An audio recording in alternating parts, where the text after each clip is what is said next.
जय हिंद दोस्तों, आज हम लोग पुनः उपस्थित हुए हैं अपने सेशन को आगे बढ़ाने के लिए। जिस तरह से आप सबों के बीच हम लोग जो है कि पिछले दिन जो है कि उपस्थित नहीं हो पाए थे, हम देखिए मेहनत करके 2 वीडियो बनाए थे आपका जो है कि एक जीके के लिए और साइंस के लिए, लेकिन जो है कि आपका कुछ सेटिंग में प्रॉब्लम आ जाने के कारण जो है कि हम लोग जो है कि उपलब्ध नहीं करवा पाए वीडियो। इसका हमें बहुत ही दुख है, लेकिन आप लोगों के बीच हम लोग आज पुनः उपस्थित हुए हैं अपने एक नए सेशन और एक दमदार सेशन जो कि डायरेक्ट एग्जाम पर हिट करेगा। तो आप लोग जो है कि बड़े ही शांतिपूर्वक और अपना धैर्य जो है कि रख के आप तैयारी कर रहे होंगे। बस इसी तरह से आप लगातार आगे बढ़ते रहिए और आपके एग्जाम में सफलता जो है कि बहुत आसानी से मिल जाएगा। कहीं कोई टेंशन आपको नहीं लेना है। तो चलिए आज के सेशन को हम लोग शुरुआत करते हैं। तो आज से हम लोग शुरुआत किए हैं, सबसे पहले हम लोग एक मोटिवेशनल क्वेट आप लोगों के बीच लाए हैं। तो आपको इस मोटिवेशनल क्वेट को अपने अंदर एक आग की ज्वाला की तरह आपको जो है कि आगे लेकर चलेगा। तो चलिएगा आपके बीच हम लोग ला रहे हैं तो मोटिवेशनल क्वेट। तो आप लोग देख पा रहे होंगे जिस तरह लिखा हुआ है, खुद की तरक्की में इतना समय लगा दो, खुद की तरक्की में इतना समय लगा दो कि किसी और की बुराई करने का समय ही ना मिले। तो आप लोग समझ पा रहे होंगे, आप लोग एक समझदार इंसान होंगे, आप लोग का ऑनर्स या 12th पास हो गए होंगे।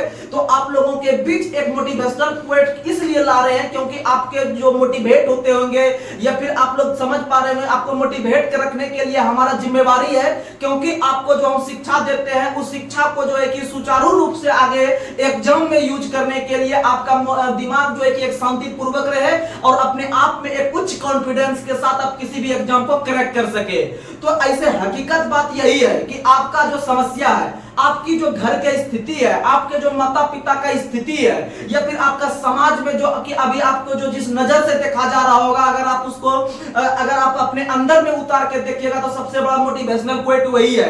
क्योंकि आपके पिताजी और माताजी या हमारे माताजी पिताजी जो आज हमको पढ़ा के यहाँ तक भेजे हैं, कितना कष्ट करके भेजे हैं, वो मेरे सिवा और कोई नहीं जान सकता। दूसरा तो सिर्फ आपको बताने का बता देगा, लेकिन हकीकत में जो चीज है वो खुद कोई नहीं देखता है। भले आपको बोलने का बोल देगा, लेकिन हकीकत में सपोर्ट करने कोई आगे नहीं आता है।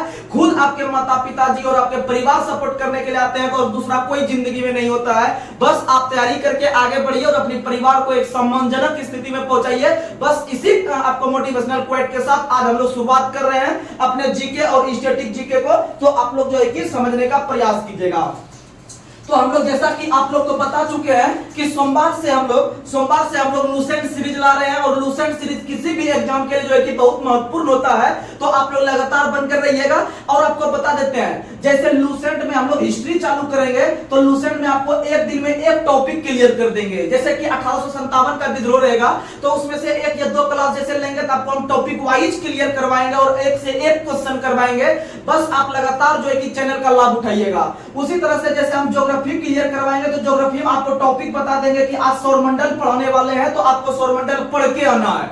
और आप पढ़ के जब आइएगा, उसके बाद जब आपके बीच हम कंटेंट को रखेंगे तो आप लोग आसानी से जो है कि बहुत एग्जाम में जो है कि आप आराम से क्वालिफाई कर जाइएगा, कहीं कोई दिक्कत नहीं है। और आपको इसमें हम जो है कि आपको 0 लेवल से हाई लेवल तक पढ़ाने का प्रयास करेंगे। लेकिन आप लोग को पता है लूसेंट एक बहुत अच्छा चीज है। जो यूपीएससी का भी तैयारी करते हैं दिल्ली के अंदर में या इलाहाबाद के अंदर में, तो वो भी आपका जो है कि फास्ट जो है कि रिवीजन करने के लिए जो है कि आपको लूसेंट को रखते हैं कि जल्दी से मेरा जो रिवीजन हो जाएगा प्रीलिम्स एग्जाम के लिए। तो इसीलिए जो है कि आप लोग भी अच्छा से तैयारी करते रहिए और आपका एग्जाम जो है कि बहुत अच्छी तरीका से हो जाएगा। तो चलिए आज के सेशन को हम लोग शुरुआत कर रहे हैं। तो आज का पहला सवाल आप लोग को बताना है, बाजार नियंत्रण प्रणाली। बाजार नियंत्रण प्रणाली किस शासक ने चालू किया था? तो बाजार नियंत्रण प्रणाली जो चालू किया था वह किया था अलाउद्दीन खिलजी ने। किसने चालू किया था? अलाउद्दीन खिलजी ने। आप लोग समझिएगा, अलाउद्दीन खिलजी के बारे में बताते हैं। आप लोग को पता है कि दिल्ली सल्तनत जो है इसमें से लगभग जो है कि इसमें 5 राजवंश ने शासन किए हैं। इसमें जो 5 राजवंश से शासन किए हैं उसमें से आपको एक ट्रिक देते हैं, याद रखिएगा, GKTSL। यानी जी से गुलाम वंश, के से खिलजी वंश, टी से तुगलक वंश, एस से सैयद वंश, एल से लोधी वंश। या फिर आप लोग याद करते होंगे गुलाब खिले तो सांस लो, आप लोग ट्रिक याद करते होंगे। तो उसमें से पहला जो है गुलाम वंश, गुलाम वंश के जो संस्थापक है कुतुबुद्दीन ऐबक, या फिर आप लोग को पता है कौन है, तो गुलाम वंश के संस्थापक जो है वो कुतुबुद्दीन ऐबक है, कुतुबुद्दीन ऐबक है। उसी तरह से खिलजी वंश के संस्थापक जो है वो जलालुद्दीन फिरोज खिलजी है। सुनिएगा, जलालुद्दीन फिरोज खिलजी, जलालुद्दीन फिरोज खिलजी आपके खिलजी वंश के संस्थापक हैं। और यह पता है आपको जो है कि 1320 ईस्वी में, 1320 ईस्वी में आप लोग का जो है कि यह गद्दी पर बैठने का काम किया है, क्योंकि आप लोग को पता है कि 1320 में जब यह गद्दी पर बैठे थे, 1320 में जब गद्दी पर बैठे थे, तो उस जो बैठे थे वो बैठने वाले थे जलालुद्दीन फिरोज खिलजी, जलालुद्दीन फिरोज खिलजी बैठे थे। और आप लोग को बता दें कि जलालुद्दीन फिरोज खिलजी का ही दामाद कहे या फिर आप भतीजा बोल सकते हैं, थे आपके अलाउद्दीन खिलजी। और अलाउद्दीन खिलजी ने इसकी हत्या करके, जलालुद्दीन फिरोज खिलजी का हत्या करके अलाउद्दीन खिलजी गद्दी पर बैठे। और गद्दी पर बैठने वाले जब यह गद्दी पर बैठे, इन्होंने बहुत सारे काम किए। तो बहुत सारे काम में से आप लोग को पता है कि अलाउद्दीन खिलजी पहले ऐसे शासक बनते हैं जिन्होंने दक्षिण भारत का अभियान किया। और दक्षिण भारत का जो अभियान किया यह मलिक कफूर की अध्यक्षता में किया, मलिक कफूर की अध्यक्षता में किया। याद रखिएगा, मलिक कफूर की अध्यक्षता में आपका दक्षिण भारत का अभियान करने वाला पहला शासक अलाउद्दीन खिलजी हुआ है। साथ ही याद रखिएगा, अलाउद्दीन खिलजी ने घोड़ा दागने का प्रथा चालू किया, घोड़ा दागने का प्रथा चालू किया। साथ ही अलाउद्दीन खिलजी ने हुलिया लिखने की प्रथा, हुलिया लिखने की प्रथा चालू किया। साथ ही बता दे कि जब वह दक्षिण भारत का अभियान किया, यानी कि किसी सेना के नेतृत्व में, तो याद रखिएगा कि अस्थायी सेना जो रखना चालू किया है सबसे पहले अलाउद्दीन खिलजी ने। और जब अस्थायी सेना रखना चालू किया तो इसका मतलब याद रखिएगा कि वह उस सेना को नगद वेतन भी देना शुरू किया। तो याद रखिएगा, भारत के अंदर में पहला शासक अलाउद्दीन खिलजी बनते हैं जिन्होंने अस्थायी सेना के साथ साथ नगद वेतन भी देना चालू किया। और अलाउद्दीन खिलजी के द्वारा जो है कि आपका बहुत प्रकार के मस्जिद वगैरह का निर्माण किया गया, जिसमें से एक मस्जिद याद रखिएगा जमायत खाना का मस्जिद, जमायत खाना का मस्जिद दिल्ली के अंदर में है, इसका निर्माण करवाया है अलाउद्दीन खिलजी ने। वही आप लोग को बता दे कि अलाउद्दीन खिलजी ने एक और चीज का स्थापना किया है, जैसे कि आप लोग को पता है अलाई दरवाजा का नाम, बहुत इंपॉर्टेंट क्वेश्चन है, याद रखिएगा। अलाई दरवाजा, ओ से अलाउद्दीन, ओ से अलाई, ओ से अलाई। और इस अलाई दरवाजा को, और इस अलाई दरवाजा को, इस अलाई दरवाजा को इस्लामी वास्तुकला का, इस्लामी वास्तुकला का रत्न कहा जाता है। इस्लामी वास्तुकला का रत्न आपको अलाई दरवाजा को कहा जाता है, जिसका निर्माण अलाउद्दीन खिलजी ने करवाया था। किसने करवाया था? अलाउद्दीन खिलजी ने। आप लोग याद रखने का प्रयास कीजिएगा। तो चलिए आप लोग को हम एक बार रिवीजन करवा देते हैं। तो याद रखिएगा कि दिल्ली सल्तनत के अंतर्गत कुल 5 राजवंश ने शासन किया है। गुलाब खिले तो सांस लो। और उसमें से आपका जो खिलजी वंश है उसका संस्थापक जलालुद्दीन फिरोज खिलजी है। और जलालुद्दीन फिरोज खिलजी जो थे वो आपके जो थे अलाउद्दीन खिलजी के जो है कि वो ससुर या फिर चाचा थे। और उसी का हत्या करके ये जो है कि गद्दी पर बैठे थे। तो इसीलिए बहुत सारे एग्जाम में क्वेश्चन आता है कि दिल्ली सल्तनत का प्रथम शासक का नाम बताए जो गद्दी पर बैठने से पहले अपने चाचा की हत्या करके बैठे थे। तो बताइएगा अलाउद्दीन खिलजी बताइएगा, अलाउद्दीन खिलजी बताइएगा। और याद रखिएगा अलाउद्दीन खिलजी ने जमायत खाना का मस्जिद प्लस अलाई दरवाजा का निर्माण, और अलाई दरवाजा को इस्लामी वास्तुकला का रत्न कहा जाता है। वहीं अलाउद्दीन खिलजी भारत के अंदर में पहले ऐसे शासक हुए जो दक्षिण भारत का अभियान किया। और दक्षिण भारत का अभियान अस्थायी सेना के नेतृत्व में किया या फिर मलिक कफूर के नेतृत्व में किया, याद रखिएगा। और इसीलिए अस्थायी सेना रखना प्रारंभ किया अलाउद्दीन खिलजी ने। साथ में नगद वेतन सेना को देना शुरू किया अलाउद्दीन खिलजी ने। प्लस घोड़ा दागने या हुलिया दागने की प्रथा का शुरुआत किया है आपके अलाउद्दीन खिलजी ने। तो आप लोग इसे याद रखिएगा। लेकिन जिस टॉपिक को हम टच करेंगे आगे लूसेंट सीरीज के माध्यम से, वो एक प्रकार का माध्यम मेरा रहेगा कि इस टॉपिक को आपको उसमें एक्स्ट्रा फैक्ट भी हम बहुत सारा देने का प्रयास करेंगे, जो कि आपको लूसेंट में नहीं देखने के लिए मिलेगा। आपको अच्छा बुक से आपको जो कि हम बताएंगे, लेकिन आपको एक माध्यम लेके चलेंगे लूसेंट का। आप लोग याद रखने का प्रयास कीजिएगा। चलिए हम लोग आगे बढ़ते हैं। अगला क्वेश्चन आप लोग को बताना है कि भारत में बाबर की पानीपत विजय का प्रमुख कारण क्या था? तो तोप का प्रयोग। तो भारत के अंदर में बाबर ने बहुत सारे युद्ध लड़े हैं। बहुत सारे युद्ध में से 4 युद्ध आप लोग को पता है कि वह आप लोग को बता देते हैं। 4 युद्ध बहुत इंपॉर्टेंट है, सब याद कर लेता है। पानीपत का युद्ध, खंडवा का युद्ध, चंदेरी का युद्ध, घाघरा का युद्ध, वह ईस्वी भी याद कर लेता है 26, 27, 28, 29। लेकिन आप लोग को बता दे कि वह आपको ईस्वी से सिर्फ काम नहीं चलेगा, आपको डेट याद रखना पड़ेगा। आपको डेट बता देते हैं, थोड़ा सा समझिएगा। तो याद रखिएगा, पहला युद्ध लड़ा था पानीपत का युद्ध, फिर पौनखा यानी कि खंडवा का युद्ध, उसके बाद याद रखिएगा पौनखा चल घर यानी कि चंदेरी का युद्ध, उसके बाद याद रखिएगा पौनखा चल घर यानी घाघरा का युद्ध। यानी ये 4 युद्ध लड़े हैं और 4 युद्ध में से आप लोग को ईस्वी बता देते हैं। आप लोग को सब याद रहता है 1526, 1527, 1528 अब 1529। लेकिन ये याद करने से आपके एग्जाम में आपका एग्जाम नहीं निकलने वाला है। आपको डेट चाहिए, डेट शहीद कब हुआ है। तो आपको एक हम मोबाइल नंबर लिखते हैं, आप लोग याद कर लीजिएगा।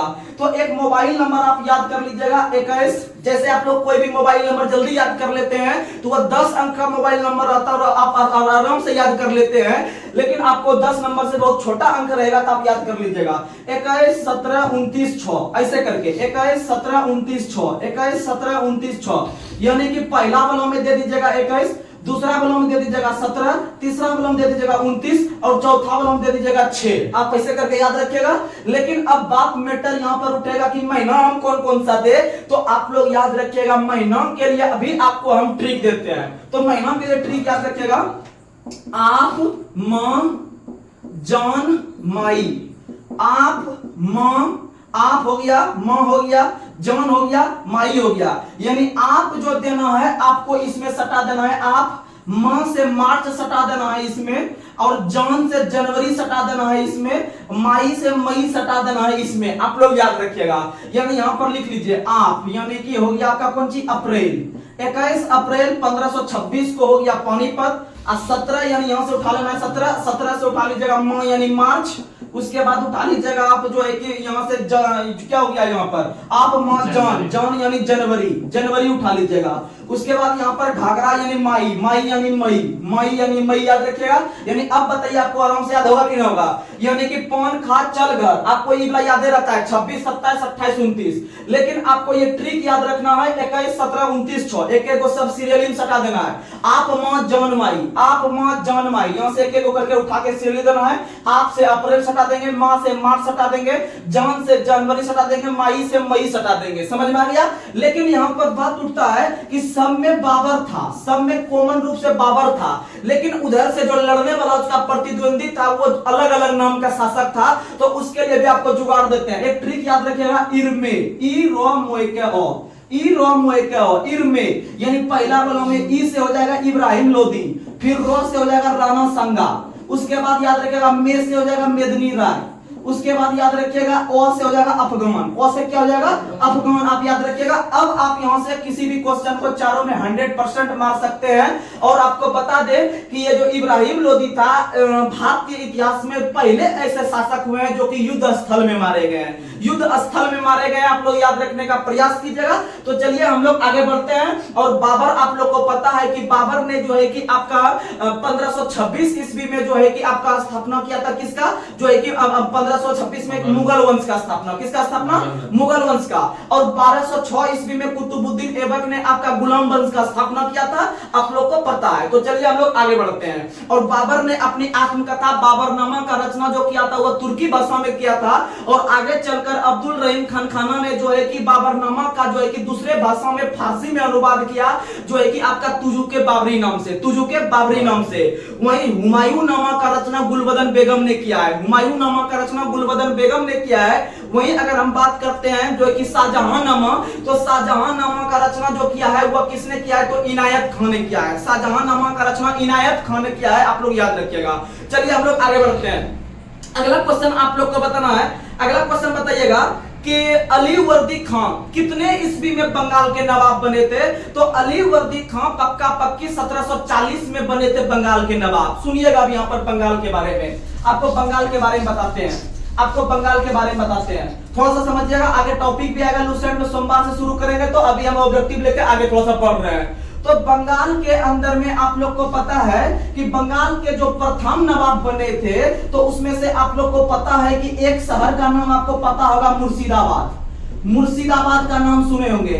तो बंगाल के प्रथम गवर्नर जो नवाब बने थे वो इस नाम टाइप का ही नाम होगा, यानी बंगाल के प्रथम नवाब का जो राजधानी बनाया था मुर्शिदाबाद, यानी कि बंगाल के प्रथम नवाब थे मुर्शिद कुली खान। मुर्शिद कुली खान, मुर्शिद कुली खान ने ही मुर्शिदाबाद नाम का शहर बनाकर जो है कि बंगाल के राजधानी के रूप में इनको बनाया, बंगाल के राजधानी के रूप में बनाया। तो लेकिन उससे पहले जो बंगाल की राजधानी हुआ करती थी वो ढाका हुआ करती थी। क्या हुआ करती थी? ढाका। ढाका के बाद हो गया मुर्शिदाबाद, और मुर्शिदाबाद के बाद हो गया मुंगेर। क्या हो गया? मुंगेर। और मुंगेर जो लाया था वह मीर कासिम ने लाया है। किसने लाया है? मीर कासिम ने। इसीलिए आप लोग को पता है कि क्वेश्चन पूछता है कि मुंगेर को किस बंगाल के नवाब ने अपनी राजधानी बनाया था, तो मीर कासिम ने बनाया था। और मीर कासिम का किला भी आपके बिहार के मुंगेर में है, बिहार के मुंगेर में स्थित है। और विश्व का पहला योग विश्वविद्यालय बिहार के मुंगेर में ही खुला हुआ था, आप लोग को पता है। और भारत के बाहर पहला आपका योग विश्वविद्यालय जो खुला है वह अमेरिका में खुला है, अमेरिका के लॉस एंजल्स में खुला है, अमेरिका के लॉस एंजल्स में खुला है। और उसी लॉस एंजल्स में 2028 का ओलंपिक खेल होने वाला है, आप लोग को पता है। तो चलिए हम लोग आगे बढ़ते हैं धीरे धीरे। तो आप लोग को बता दे कि इसी बंगाल में से आगे चलकर एक गवर्नर आते हैं जिसका नाम होता है सिराजुद्दौला। क्या नाम होता है? सिराजुद्दौला। ये क्वेश्चन बिहार एसआई का प्रीलिम्स का इस बार पूछा हुआ क्वेश्चन है, आप लोग ध्यान दीजिएगा। आपको हम बहुत अच्छी तरीका से बताएंगे आगे चल के, लेकिन आपको जो है कि यहाँ पर हम अभी बताने का शॉर्ट में प्रयास कर रहे हैं। तो सिराजुद्दौला और अंग्रेज गवर्नर रॉबर्ट क्लाइव के बीच,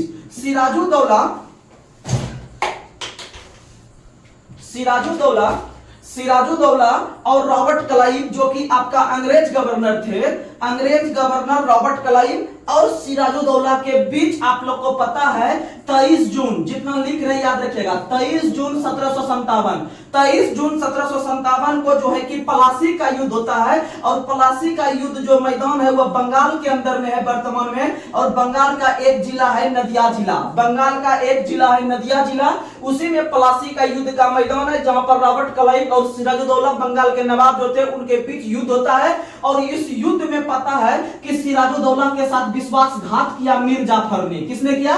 मीर जाफर ने। इसीलिए मीर जाफर को जो है कि विश्वासघाती शासक के नाम से जाना जाता है। या फिर इन्होंने अंग्रेज का जाके चापलूसी कर दिया सिराजुद्दौला के बारे में, इनका कमजोरी का पता चल गया, इनके साथ धोखा कर दिया।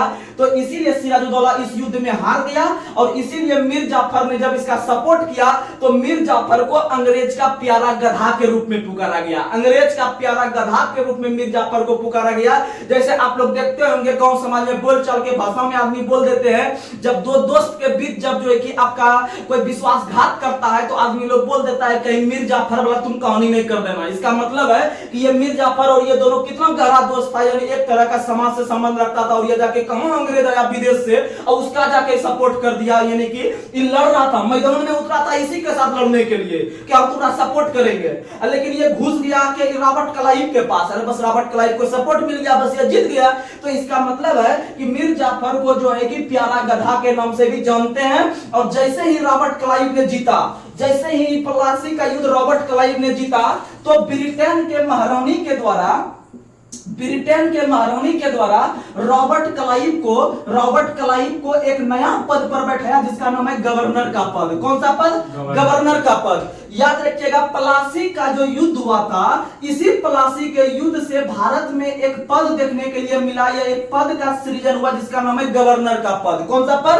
गवर्नर का पद। तो आप लोग को थोड़ा हम समझाने का प्रयास करेंगे गवर्नर कौन बने थे, नहीं बने थे, बस आप लगातार बनकर रहिएगा, आपका आसानी से कॉन्सेप्ट क्लियर हो जाएगा। तो सुनिएगा, अगर आपसे पूछे कि प्लासी के युद्ध से कौन सा पद बाहर आया है, आप बताइएगा गवर्नर का पद। कौन सा पद? गवर्नर का पद। और गवर्नर का पद पर बैठने वाले जो पहले शासक बने थे या पहले अंग्रेज व्यक्ति बने थे वो बने थे रॉबर्ट क्लाइव, क्योंकि रॉबर्ट क्लाइव ने ही वो मैच को जीत कर दिखाया था, या फिर प्लासी का युद्ध का मैदान जीत कर दिखाया था। यानी कि रॉबर्ट क्लाइव जो है कि आपका बंगाल के गवर्नर गवर्नर का पद पर बैठने वाले पहले व्यक्ति बने। उसके बाद आगे चल के आपको पता है कि 1764 ईस्वी में एक और युद्ध होता है जिसका नाम है बक्सर का युद्ध। कौन सा युद्ध? बक्सर का युद्ध होता है आपका 1764 में, और डेट सहित याद रख लीजिएगा, बक्सर वाला का 22 अक्टूबर। बौसे बक्सर बौसे 22, बौसे बक्सर बौसे 22, बौसे बक्सर बौसे 22 अक्टूबर। समझ में आ गया? याद रखिएगा 1764 में, और इस युद्ध की समाप्ति 1765 में इलाहाबाद की संधि के तहत हुआ था। 1764 में हुए बक्सर के युद्ध की समाप्ति 1765 में हुए इलाहाबाद की संधि के तहत समाप्त हुआ था। आप लोग याद रखिएगा। और आप लोग को बता दे कि जैसे ही प्लासी का युद्ध लड़ा, उसमें से आप लोग को पता है कि आपका अंग्रेज जो थे वो धीरे धीरे आपके राजनीति में प्रवेश करना शुरू कर दिया। किसमें प्रवेश करना? राजनीति में। तो क्वेश्चन पूछेगा कि पहला वैसा युद्ध का नाम बताए जिसमें कि आपका अंग्रेज जो व्यक्ति थे वो भारत के राजनीति में प्रवेश करना शुरू किया। बोलिएगा 1757 का प्लासी का युद्ध। लेकिन फाइनली जो घुस गया वह घुस गया 1764 के हुए बक्सर युद्ध से। लगातार 2 मैच जीत लिया, आराम से अंदर फाइनल घुस गया। तो याद रखिएगा 1757 में एंट्री किया और 1764 में फाइनल जीत गया। उसके बाद तो वह पूरे भारत पर अपना दबदबा बनाने लगा, और उसी दबदबा बनाने के क्रम में आप लोग को पता है कि आगे चलकर 1773 ईस्वी में जैसे कि आप लोग को पता है कि पूरे भारतवर्ष को चलाने के लिए, पूरे भारतवर्ष को चलाने के लिए आपको पता है कि एक संविधान का निर्माण किया गया है। उसी के अनुसार पूरे भारतवर्ष जो है कि उसी के अनुकूल चलते हैं, यानी एक प्रकार से वो कानून का एक दस्तावेज है। तो उसी तरह से जो है कि जब ब्रिटेन ने पूरे भारत पर जो है कि अपना अस्तित्व बना लिया, तो उसी के क्रम में ब्रिटेन के महाराजा या महारानी या वहां के जो राजा थे वो भारत में विभिन्न प्रकार के कानून वगैरह लाने लगे, यानी भारत को अधिनियमित करने के लिए, इसको सुचारू रूप से चलाने के लिए या अपना कानून जमाने के लिए। तो उसी तरह में से ब्रिटेन के सरकार के द्वारा जो पहला कानून लाया गया उसको 1773 का रेगुलेटिंग एक्ट कहते हैं। और 1773 के जो रेगुलेटिंग एक्ट आया था उसमें से जो गवर्नर का पद देख रहे थे कुछ मात्रा में काम करने के लिए इनको दिया कि आप ये काम कर लीजिएगा।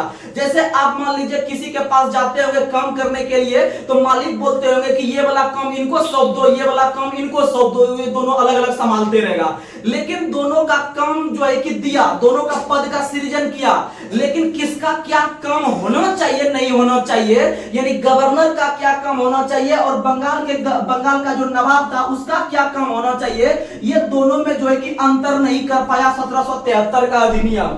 यानी कि एक तरह से दोनों का काम का निर्णय नहीं कर पाया, इसीलिए 1773 का रेगुलेटिंग एक्ट को प्रयास और भूल की संज्ञा दिया गया। तो याद रखिएगा प्रयास और भूल की संज्ञा जो दिया गया है 1773 के अधिनियम को दिया गया है, और यह भारत को जो है कि पहली बार अधिनियमित करने के लिए लाया। भारत के कानून को या फिर भारत के अंदर में जो आपका चलेगा कानून प्रक्रिया उसको पहली बार अधिनियमित या फिर उसको संरक्षित करने के लिए ब्रिटेन सरकार के द्वारा 1773 का अधिनियम आया। और आप लोग को पता है 1773 के अधिनियम को प्रयास और भूल की संज्ञा दिया गया। और इसमें से आप लोग को पता है कि 1773 के अधिनियम के तहत ही जो आपका बंगाल का गवर्नर का पद जो चलते आ रहा था 1757 ईस्वी से, इस बंगाल के गवर्नर का पद नाम बदलकर बंगाल का गवर्नर जनरल कर दिया गया। बंगाल का गवर्नर जनरल कर दिया गया। तो बात आप याद रखिएगा यहां से कि एक आपके अंग्रेज गवर्नर हुए थे जिसका कार्यकाल 1772 से लेकर 1773 तक था, 1785 तक था। 1772 से लेकर 1785 तक था। उस व्यक्ति का नाम है आपका वारन हेस्टिंग याद रखिएगा। और वारन हेस्टिंग का जो पर्सनल कार्यकाल था 1772 से लेकर 1785 तक, इसी बीच में 1773 का अधिनियम आया कि नहीं आया? बोलिएगा आया। तो इसीलिए याद रखिएगा कि 1773 में जो अधिनियम आया था वह आपका बंगाल का गवर्नर का पद नाम बदल के बंगाल का गवर्नर जनरल कर दिया। इसका मतलब वारन हेस्टिंग जो आए थे वो 72 में आए थे, वो गवर्नर के पद पर आए थे जो रॉबर्ट क्लाइव बैठे थे पहले, और उस पद पर 72 में आए थे। लेकिन संयोग से 73 में उस पद का नाम बदलकर जो है कि बंगाल का गवर्नर जनरल जोड़ दिया, यानी जनरल शब्द को जोड़ दिया।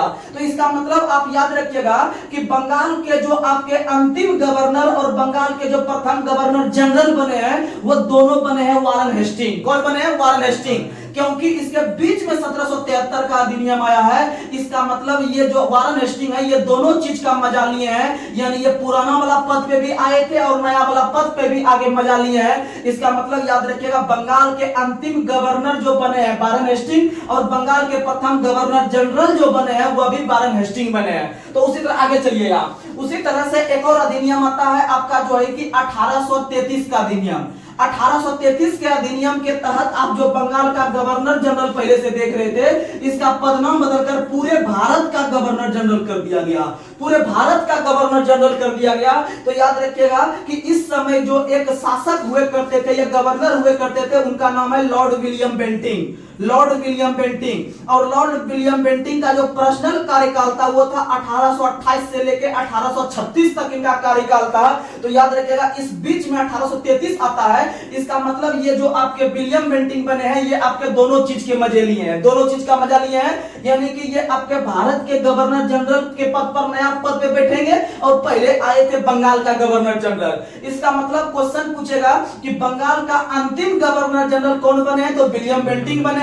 वहीं पर आपको पता है कि भारत का प्रथम गवर्नर जनरल कौन बने हैं, तो बताइएगा लॉर्ड विलियम बेंटिंग बने हैं। आप लोग को यहां तक समझ में आ गया? चलिए हम लोग आगे बढ़ते हैं। उसके बाद एक और अधिनियम आता है, उसके बाद एक और अधिनियम आता है जिसका नाम है आपका अधिनियम का 1858 का अधिनियम। 1858 का जो अधिनियम आया था, इसके तहत आप लोग को पता है अभी तक हम लोग पहुंचे हैं भारत का गवर्नर जनरल तक पहुंचे हैं। तो इसके तहत याद रखिएगा भारत का गवर्नर जनरल का पदनाम बदलकर भारत का वायसराय कर दिया, भारत का वायसराय कर दिया।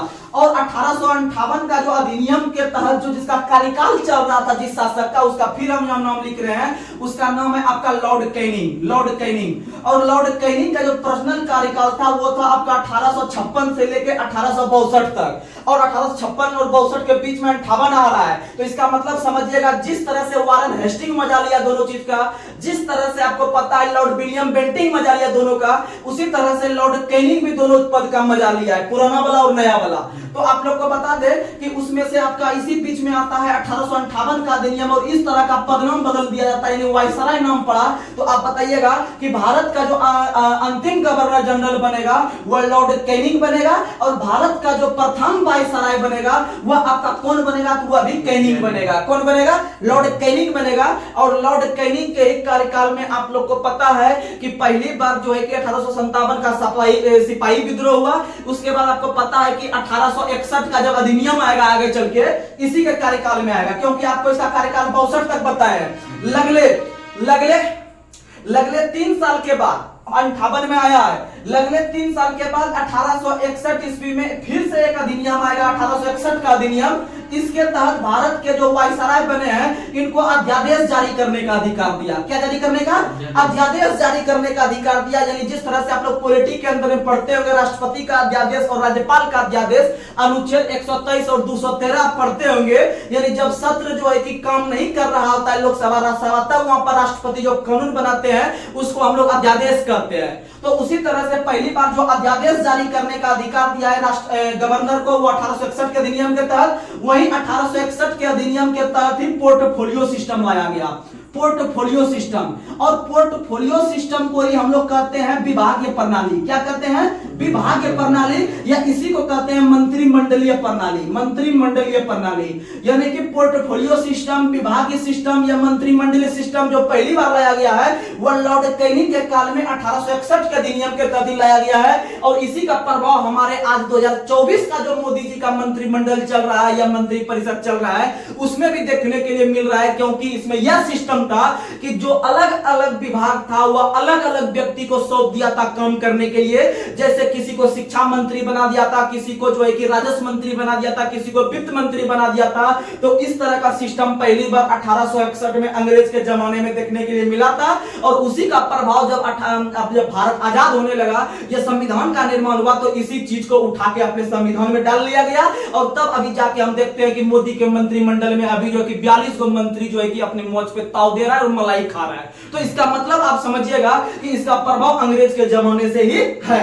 तो चलिए हम लोग आगे बढ़ते हैं। आप लोग यकीन मानिएगा जितना अधिनियम आया है आपको बारीकी से हर एक कंटेंट को समझाएंगे, बस आप लगातार बनकर रहिएगा। अभी तो सिर्फ शुरुआत है, एक तरह से यही समझिए आप, अभी शुरुआत है। चलिए आगे बढ़ते हैं। अगला क्वेश्चन आप लोग को बताना है, अगला क्वेश्चन आप लोग को बताना है कि महारानी विक्टोरिया को भारत की सम्राज्ञी घोषित किस वर्ष की गई थी? तो भारत की सम्राज्ञी महारानी विक्टोरिया को 1877 में 1 जनवरी के दिन, 1 जनवरी 1877 को, आपको पता होगा एक गवर्नर का नाम लेते हैं लॉर्ड लिटन, लिटन बोलते हैं। और आपको लिटन हम तब याद करवा रहे होंगे जब आपको पहले ग्रुप डिस्कशन में बता रहे होंगे कि लिटन के काल में ही पहली बार आपका वर्नाक्यूलर प्रेस एक्ट पारित हुआ था। वर्नाक्यूलर प्रेस एक्ट पारित हुआ था और वह लिटन ने ही पारित करवाया था और आगे चलकर रिपन ने इसको हटवा दिया था और भारतीय प्रेस का मुक्तिदाता चार्ल्स मेटकाफ को कहा जाता है, चार्ल्स मेटकाफ को। तो सुनिएगा 3 क्वेश्चन। अगर पूछे कि वर्नाक्यूलर प्रेस एक्ट कौन गवर्नर के समय आया था, तो आया था लिटन के काल में। और किसमें समाप्त हुआ था, अगर समाप्त पूछेगा तो मानिएगा रिपन के काल में। अगर पूछेगा कि भारतीय प्रेस का जो मुक्तिदाता है, मुक्तिदाता वह कहा जाता है चार्ल्स मेटकाफ को, चार्ल्स मेटकाफ को याद रखेगा, चार्ल्स मेटकाफ को। और भारत के अंदर में जो प्रेस स्वतंत्रता दिवस मनाते हैं, भारत के अंदर में जो प्रेस स्वतंत्रता दिवस मनाते हैं वह 3 मई को मनाते हैं, 3 मई को मनाते हैं, याद रखिएगा। और प्रेस का स्वतंत्रता आपका जो है कि अनुच्छेद 19 के फर्स्ट में है, प्रेस की स्वतंत्रता अनुच्छेद 19 के फर्स्ट में है। वहीं पर आपको पता है कि 19 का जो सेकंड में है वह बिना हथियार का हम कहीं पर जाके सभा कर सकते हैं। 19 का जो सी है वह आपका जो है कि आपका संघ बनाने की स्वतंत्रता देती है। वहीं 19 का जो डी है वह आपका आवागमन की स्वतंत्रता देती है। और 19 का जो आपका ई है, ई में क्या है आप लोग को पता है कि हम कहीं पर जाके जो कि बच सकते हैं, क्या कर सकते हैं, बच सकते हैं। और 19 का जो एफ है वह आपका फॉल्स हो गया या फ्लॉप हो गया, यानी संपत्ति का अधिकार था वो निकल चुका है। आप लोग को पता है 44वां संविधान संशोधन 1978 के तहत उसे कानूनी अधिकार के रूप में भाग 12 में अर्थात अनुच्छेद 300 के क में उसे जगह दिया गया है। वही बात करते हैं, आपको एफ हो गया, उसके बाद कौन सा होता है, एफ जी। अनुच्छेद 19 का जो जी है वह अपने जो है कि अपना क्या चला सकते हैं, आजीविका चला सकते हैं। आजीविका चलाने के लिए अपना कुछ भी काम धंधा वगैरह कर सकते हैं, कहीं कोई रोक छेक नहीं है, आप लोग ऐसा याद रखिएगा। तो उसका बहुत सारा इसमें कंटेंट है, अनुच्छेद 19 के फर्स्ट में आपको सब बताएंगे, लेकिन आप लोग याद रखिएगा। तो आप लोग ऐसे करके याद रखिएगा। और लिटन के काल में ही 1877 ईस्वी में ये जो वर्नाक्यूलर प्रेस एक्ट जो पारित हुआ था लिटन के काल में, ये कब पारित हुआ था, ये ईस्वी इंपॉर्टेंट है, 1878 में, 1878 में पारित हुआ था, याद रखिएगा। और लेकिन महारानी विक्टोरिया को जो भारत का सम्राज्ञी घोषित किया गया था वो लिटन के काल में 1877 में, 1877 में घोषित किया गया था। अच्छा क्वेश्चन है, याद रखिएगा। चलिए आगे बढ़ते हैं। और आपको पता होगा जब भारत के अंदर में जब ईस्ट इंडिया कंपनी का स्थापना किया जा रहा था तो उस समय जो ब्रिटेन के महारानी ने जो ऑर्डर दिया था उनका नाम था महारानी एलिजाबेथ प्रथम। महारानी एलिजाबेथ प्रथम ने ही पहली बार घोषणा करके भारत में ब्रिटिश ईस्ट इंडिया कंपनी का स्थापना, याद रखिएगा, 31 दिसंबर पक्का पक्की 1600 को, 31 दिसंबर 1600 को किया गया था। आप लोग याद रखिएगा, अच्छा क्वेश्चन है। चलिए आगे बढ़ते हैं। अगला क्वेश्चन आप लोग को बताना है, दादर नगर हवेली भारत में शामिल होने से पहले किसका उपनिवेश था, पुर्तगाल का। किसका था, पुर्तगाल का। और आपको पता है कि भारत के अंदर में गोवा को पुर्तगालियों के द्वारा, भारत के अंदर में सुनिएगा, भारत के अंदर में गोवा को पुर्तगालियों के द्वारा 1510 ईस्वी में जो है कि अधिकार किया गया था। और उस समय जो गोवा के शासक थे वो थे यूसुफ आदिल शाह। कौन थे, यूसुफ आदिल शाह। और जब इसको जब गिरफ्त में लिया गया था तो आगे चलकर विभिन्न प्रकार के यूरोप के कंपनियां आए और पुर्तगाल से जो है कि छुड़ा कर गोवा को वहां पर अपना अधिकार किया। और इस तरह करते करते अदला बदली होते होते होते लास्ट में जो है कि आपका पुर्तगाली का ही अधिकार रहा था, याद रखेगा। यानी शुरू में गोवा को पुर्तगाली ने ही अधिकार बनाया था और अंत में गोवा को चलकर आगे चलकर 1961 तक गोवा पर पुर्तगाली का अधिकार रहा। और अंततः याद रखिएगा वह डेट 19 दिसंबर, याद रखिएगा, बहुत इंपॉर्टेंट है। 19 दिसंबर 1961 को, 19 दिसंबर 1961 को याद रखिएगा, 19 दिसंबर 1961 को गोवा के जो है कि आजाद कर दिया गया फाइनली। तो याद रखिएगा कि इसीलिए गोवा आजादी दिवस 19 दिसंबर को मनाते हैं, गोवा आजादी दिवस 19 दिसंबर को मनाते हैं। लेकिन आपको पता है, अगर पूछेगा गोवा दिवस कब मनाते हैं हैं तो गोवा दिवस मनाते हैं आगे चल के 30 मई को। कब मनाते हैं? 30 मई को गोवा दिवस। और इसलिए क्यों मनाते हैं 30 मई को? क्योंकि भारत के अंदर में भारत के संविधान के अनुसार जो उनको मान्यता दिया गया, एक संविधान संशोधन करवा के जिसका नाम था 56वां संविधान संशोधन 1987। 56वां संविधान संशोधन 1987 के तहत भारत के अंदर में गोवा को एक राज्य का दर्जा दिया गया। और यहीं पर एक और संविधान संशोधन होता है 55वां संविधान संशोधन। 55वां संविधान संशोधन भी 1987 में होता है और इसके तहत आपको अरुणाचल प्रदेश राज्य को दर्जा दिया गया। किसको दिया गया? अरुणाचल। दोनों बहुत इंपॉर्टेंट है। भले जो आपको एडवांस होंगे पढ़ने में उनको लग रहा होगा कि ये दोनों इजी क्वेश्चन था, नहीं भी बताते चल जाते, लेकिन आपके भाई साथी जो है उनको भी साथ में लेकर चलना पड़ेगा। और जो अधिक से अधिक आपको अगर हम रिवीजन करवाएंगे तो आप ही के लिए ही अच्छा होगा। तो आप लोग लगातार बनकर चलिएगा। तो 56वां 1987 गोवा हो गया, 55वां आपका हो गया अरुणाचल प्रदेश। 55वां हो गया अरुणाचल प्रदेश। और याद रखिएगा 1987 में मिजोरम का भी स्थापना हुआ है। मिजोरम का भी स्थापना कब हुआ है? 1987 में ही हुआ है। लेकिन आपको एक ट्रिक देते हैं, याद रखिएगा, जिसका स्थापना 1972 में हुआ है। 1972 में भारत के 3 राज्य का स्थापना हुआ है। भारत के अंदर में 1972 में 3 राज्य का स्थापना हुआ है। उसके लिए ट्रिक है मेमत्री याद रखेगा। मेमत्री यानी मे से मेघालय, मो से मणिपुर, त्रो से त्रिपुरा याद रखेगा। और त्रिपुरा में कोकबोरोक भाषा चलती है। कोकबोरोक भाषा त्रिपुरा में। आपको हम याद करवा देते हैं कि त्रिपुरा का कोकबोरोक कैसे याद रहेगा। कोकबोरोक लिख देते हैं नाम, कोकबोरोक। ये जो कोकबोरोक भाषा है ये त्रिपुरा में चलती है। और आपको पता है कि भारत का एक राज्य आपका त्रिपुरा है जो कि बांग्लादेश से 3 ओर से घिरा हुआ है। अब बांग्लादेश ने 3 ओर से घेर के त्रिपुरा को कोका दिया है। नहीं कहते हैं कि उसको पूरा दाब लिए, वो कोकाने लगा, यानी कि पूरा उसको हिलने नहीं दिए, एकदम पूरा बॉडी का यूज करके। तो इसका मतलब आप याद रखिएगा कि त्रिपुरा को उसी तरह से 3 ओर से कोका रहा है कि तो बांग्लादेश। यानी 2 क्वेश्चन याद हो जाएगा कि बांग्लादेश से 3 ओर से घिरा रहा त्रिपुरा है और त्रिपुरा जो है वहां पर उसको कोका रहा है, यानी कोकबोरोक भाषा। कौन सा भाषा? कोकबोरोक भाषा। और मेमत्री याद रखिएगा 1972 में। और आप लोग को बता दें कि आपको पहली बार आंध्र प्रदेश का गठन 1953 में किया गया था।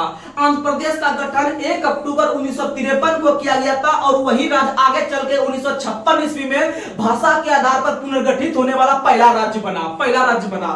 और भाषा के आधार पर गठित होने वाला जो दूसरा राज्य बना था वो आपका गुजरात बना है। कौन बना है? गुजरात बना है। और गुजरात और महाराष्ट्र दोनों राज्य का स्थापना 1960 में हुआ है। 1960 में हुआ है 1 मई के दिन, याद रखिएगा। आगे चल के 1963 ईस्वी में नागालैंड का राज्य का स्थापना। और नागालैंड राज्य का जो स्थापना हुआ है वह 13वां संविधान संशोधन। याद रखिएगा इकाई डिजिट 13 में 3 है और ईस्वी में भी इकाई डिजिट 1963 में 3 है। यानी कि 13वां संविधान संशोधन 1963 में नागालैंड बना। कौन बना?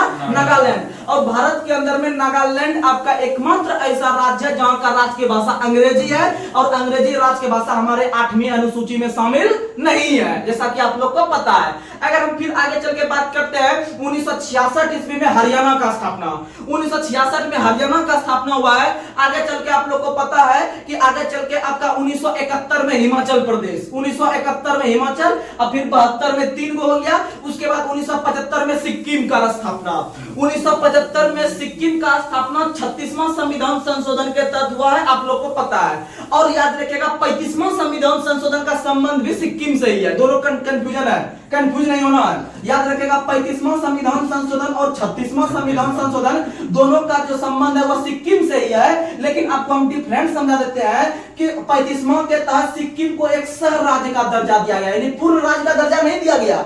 अगर क्वेश्चन पूछे कि 35वां संविधान संशोधन का संबंध किस राज्य से है तो वह सिक्किम से है, वह सिक्किम से है। अगर क्वेश्चन इसी को घुमा के पूछेगा कि सिक्किम को जो एक शहर राज्य का दर्जा दिया गया तो 36वां नहीं घुस जाएंगे, 35वां जाएंगे। लेकिन सिक्किम को अगर बोलेगा पूर्ण राज्य का दर्जा कौन संविधान संशोधन, तब 36 जाएंगे 1975 में। और सिक्किम के अंदर में हाईकोर्ट का स्थापना भी 1975 में हुआ है, 1975 में हुआ है, याद रखिएगा। चलिए आगे बढ़ते हैं।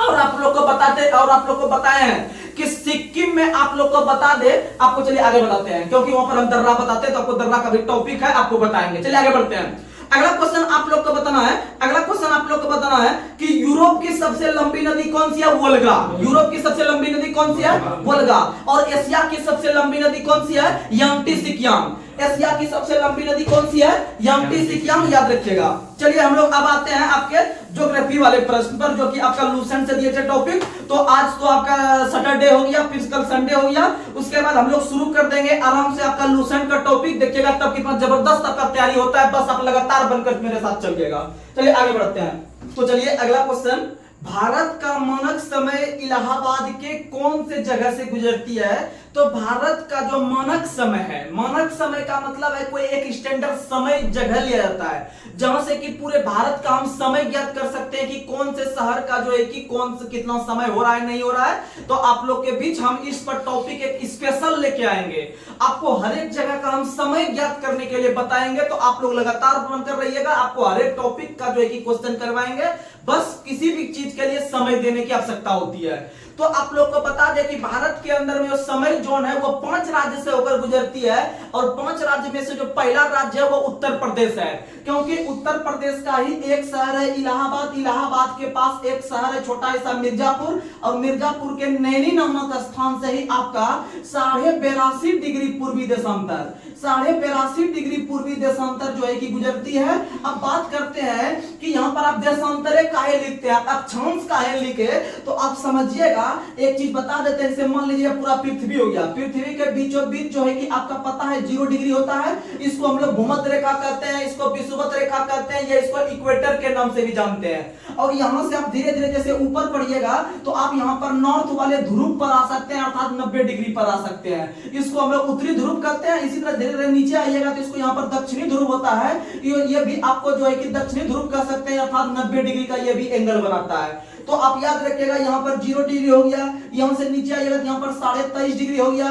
23.5 डिग्री जो हम साउथ में जाते हैं इसको मकर रेखा के नाम से जानते हैं, और मकर रेखा को हम लोग ट्रॉपिक ऑफ कैप्रिकॉर्न के नाम से जानते हैं। मकर रेखा को ट्रॉपिक ऑफ कैप्रिकॉर्न के नाम से जानते हैं। और 23.5 डिग्री जो नॉर्थ का क्षेत्र होता है इसको ट्रॉपिक ऑफ कैंसर के नाम से जानते हैं, ट्रॉपिक ऑफ कैंसर के नाम से। और आपको एक पुस्तक बता देते हैं, लूसेंट में एक पुस्तक है जो एग्जाम में भी आया हुआ है, आगे आ सकता है, आपको जुगाड़ से याद करवा देते हैं। यानी 23.5 डिग्री नॉर्थ को हम लोग ट्रॉपिक ऑफ कैंसर कहते हैं, और 23.5 डिग्री पर ही जो है कि छक्का मारने का काम करते हैं आपके मिलर साहब। मिलर एक बैट्समैन है, आप लोग नाम सुने होंगे, ठीक है, मिलर। तो याद रखिएगा कि आपका मिलर नाम का व्यक्ति ने ही आपका 23.5 डिग्री का रचना किया है, यानी ट्रॉपिक ऑफ कैंसर का रचना किया है। ट्रॉपिक ऑफ कैंसर यानी मिलर, याद रखेगा। और हकीकत में लंबे दूरी को तक गेंद को पहुंचाने के लिए हमको जो है कि कौन दूरी पर मारना चाहिए, 45 डिग्री पर। 45 डिग्री पर मारने से कोई भी गेंद जो है कि आपका लंबी दूरी तक तय करता है, तो आप याद रखिएगा। अगर हम बात करते हैं कि इस तरह का जो रेखा खींचा रहता है आपका मैप पर, इससे आप समझिएगा कि इस तरह का जो क्षैतिज रेखा होता है इसको हम लोग अक्षांश कहते हैं। क्या कहते हैं? अक्षांश। और इस पर जो इस तरह का रेखा खींचा हुआ रहता है ऊर्ध्वाधर रूप से, इसको हम लोग देशांतर कहते हैं। क्या कहते हैं? देशांतर कहते हैं। और भारत की स्थिति यहीं पर है। भारत की स्थिति आपका जो है कि नॉर्थ और पूर्व दिशा में है, आप लोग को जैसा कि पता है।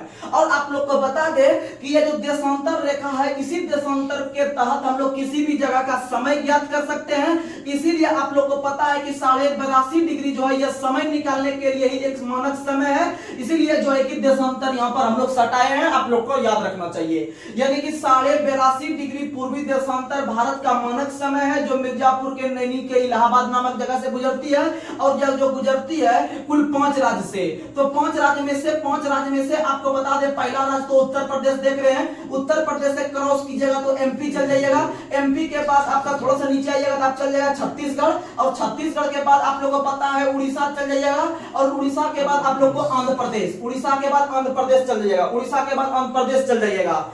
और यहीं पर आपको बता दे कि यह जो देशांतर होता है, यह 1 डिग्री देशांतर में, यह 1 डिग्री देशांतर में आपका 4 मिनट का अंतर होता है। कितना मिनट का अंतर होता है? 4 मिनट का अंतर होता है। और जब हमको समय निकालने देंगे तो आप लोग को जैसे हम क्वेश्चन बताएंगे कि यदि शिकागो शहर 82 डिग्री पर आपका उत्तरी गोलार्ध में है, तो बताइए कि दिल्ली में कितना आपका शिकागो शहर 82 डिग्री पूर्वी देशांतर पर है। यह आपका शिकागो शहर 90 डिग्री देशांतर पर पूर्वी गोलार्ध में स्थित है और वहां पर दिन के 10 बज रहे हैं, तो दिल्ली में समय कितना होगा यदि दिल्ली आपका 90 डिग्री देशांतर पर स्थित है पूर्वी गोलार्ध में? तो इस तरह का ही क्वेश्चन अच्छे एग्जाम में पूछा जाता है। तो इस तरह का आपको निकालने के लिए बताएंगे, आप लोग टेंशन नहीं लीजिएगा, आप लोग लगातार समझिएगा यहाँ पर, क्योंकि अक्सर जो भी वनडे एग्जाम है यहाँ से आराम से कवर हो जाता है, आपको हो जाएगा। तो चलिए आगे और बता दें यहीं पर भारत के अंदर में जो कर्क रेखा है,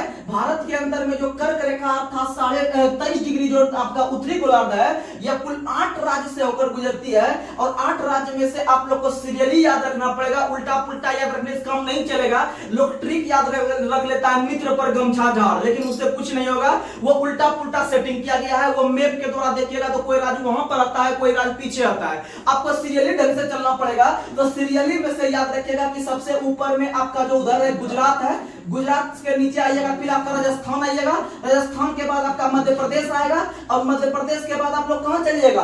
तो मध्य प्रदेश के बाद आप लोग कहां जाइएगा? तो छत्तीसगढ़ जाइएगा। कहां जाइएगा? छत्तीसगढ़। और छत्तीसगढ़ के बाद झारखंड जाइएगा और झारखंड के बाद आप लोग वेस्ट बंगाल जाइएगा और वेस्ट बंगाल के बाद आप लोग चल जाइएगा कहां? त्रिपुरा। और त्रिपुरा के बाद मिजोरम, त्रिपुरा के बाद मिजोरम। तो देखिएगा कुल 8 राज्य, 1 2 3 4 5 6 7 8 राज्य हो गया। और आपको पता है कि यहाँ पर आपको पता है कि ये जो आपका छत्तीसगढ़ राज्य है, छत्तीसगढ़ राज्य में जो है कि आपका दोनों जो आपका कर्क रेखा और जो 82.5 डिग्री पूर्वी देशांतर है वो एक दूसरे को आपस में काटती है। तो याद रखना है कि जो आपका कर्क रेखा है और प्लस जो आपका 82.5 डिग्री जो पूर्वी देशांतर है, यह एक दूसरे को छत्तीसगढ़ राज्य में काटती है। और छत्तीसगढ़ का एक आपका छत्तीसगढ़ का एक जिला है जिसका नाम है सूरजपुर। क्या नाम है? सूरजपुर। सूरजपुर में ही एक दूसरे को काटने का काम करती है, आप लोग याद रखिएगा। चलिए हम लोग आगे बढ़ते हैं।